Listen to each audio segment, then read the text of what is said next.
Hey guys, Toby here from Hadler Fitness.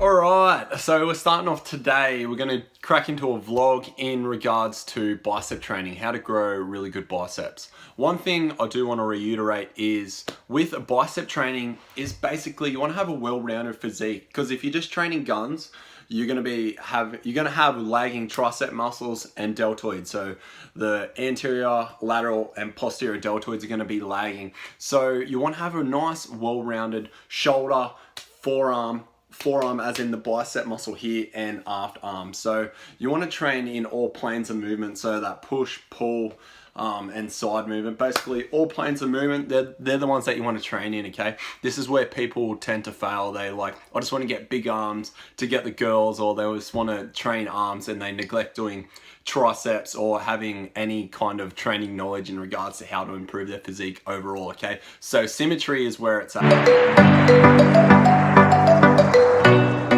So with the bicep, you've got the short head here and then the long head as seen here. Alright, so training biceps basically goes down and it goes up, okay? So you have your eccentric and eccentric movement, so down and up, alright?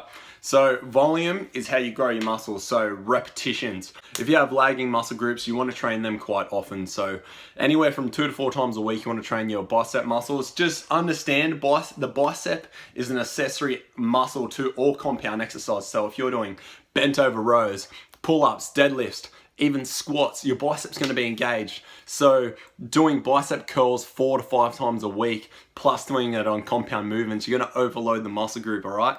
So just be aware of that. So having a sole arms day is probably not really beneficial. So do it at the end of each training session. Just leave about 10 to 15 minutes for your biceps and do some preacher curls or some hammer curls. You can even do the side ones. So we go all the way down and up and back and forth. That's a good movement as well. You can hit it on lots of different angles. You can have a pronated hand and do levers like that, or a supinated hand like that. So basically you've got your pronation, neutral, supinated hand grips in regards to how you pull, and that has different stimuluses on the short head and the long head muscle group. So the biggest thing that I can give to you guys is you want to do heavy repetitions and lighter repetitions. So train till fail on the last couple of sets, and don't go till fail on the first couple of sets. Do the heavy weights and also do the light weights, and focus on that mind to muscle connection and full range of motion. So you want to be going down under tension, controlling it, and then squeezing the muscle right at the top. You want to be able to feel that muscle contract 110%. You want to feel it shaking and burning. You want to feel that pump. So you want to feel the blood rush in that muscle group, because if you haven't got that blood flow there or that stimulation, you could basically be pulling with your anterior deltoid or your chest, or like swinging and compensating with your body. So nice strict movement. So down, up, down, up. Pull up, I hop out with all of the drugs and the good luck. I'm cooking, I'm whipping into a rock up, let it lock up. I gave her 10 racks, I told her go shopping and spend. Generally rep ranges from 6 to 15 or 6 to 30, so you get in those type 1, type 2 muscle fibers. Here's a few exercises here. What you following me for? Say no fucking sing along. So girl, what you singing for? It's cause we blowing like a seafood. 20, ball rolling. You got these in the trash, we going. Tick-tock, rooftop glass with it. Feel like the house of me, so fun. So pleasant, rainbows flowing. So basically following these exercises, these are my favorites. So preacher curls, hammer curls. Hammer curls, you can usually go a little bit heavier, and the cable's going to the side. And here's a little training video that me and my man Bevan did the other day. Buddy, now that nigga ducky. Don't move too fast, I might shoot you. Draco bad and bougie. I'm always hanging with shooters. Might be posted somewhere secluded. Still be playing with pots and pans. Call me Quavo Ratatouille. Run with that set, call me Booby. When I'm on stage, show me boobies. Ice on my neck on the coolest. Hop out the suicide with the ooze. I pull up, I hop out with all of the drugs and the good luck. I'm cooking, I'm whipping into a rock up, let it lock up. I gave her 10 racks, I told her go shopping and spend it all at the pop-up. Just a little bit of inspiration. Personally, I train them 2 times a week, only 2 times, all right? That's not including doing them getting used on accessory movements as well. So generally Monday and Thursday, I will specifically have time programmed into my workout when to train them. So I'm doing upper body, lower body split at the moment. So Monday's upper body and Thursday will be upper body. So there's that 2 times of frequency, and I'm not even counting in my leg day where I'll be doing lateral raises, or if you're doing a legs push pull kind of workout where you might do bent over rows and all that kind of stuff. So I'm not even counting in the extra workload that I'm getting in from bent over rows, pull-ups, bench press, basically any kind of upper body movement. They're going to get stimulated, all right? So you just have to be aware of that. And this you fake a lawyer, why no water, that designer, baby, pick your poison. These little demons living underneath my bed, creeping. Know the real, monster lives above them all, sleeping. That subtle breathing in your closet every single evening. Thought you never see me again, looks can be deceiving. When they hear the sound of the drum, they'll be saying, oh Lord, here they come. So you don't want to run your biceps into the ground because they can get fatigued quite quickly. So it's not a very large muscle group compared to the tricep. Tricep is the largest upper muscle body group in the body. I don't think a lot of people realize that, because obviously it's the insertion point's down here in your elbow and it runs all the way back into your, I think it's in somewhere in your T-spine, so your thoracic spine. So just be aware of that. When I say back to the all-rounded physique, so you want to have, I like to think I have a very quite well-rounded physique.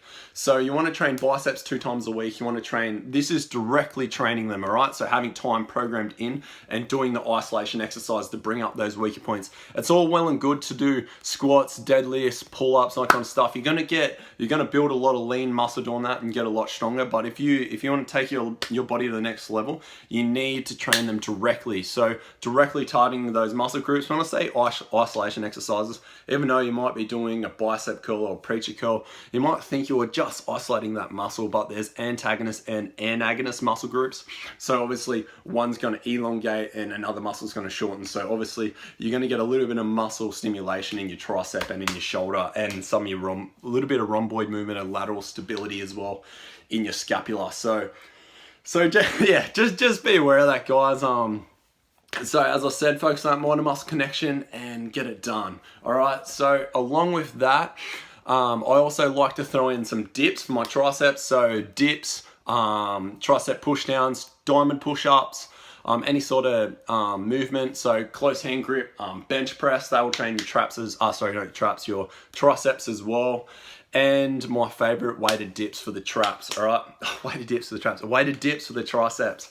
And then to bring up that well-rounded physique, it's all well and good to have nice biceps and nice triceps, but if you don't have that nice rounded shoulder 3D effect, so you're not working that like front, side, and back deltoid muscle, you're not gonna have that 3D delt effect, which isn't gonna make this as pronounced. You'll just look out of proportion. You won't have that symmetry, so that V taper coming down.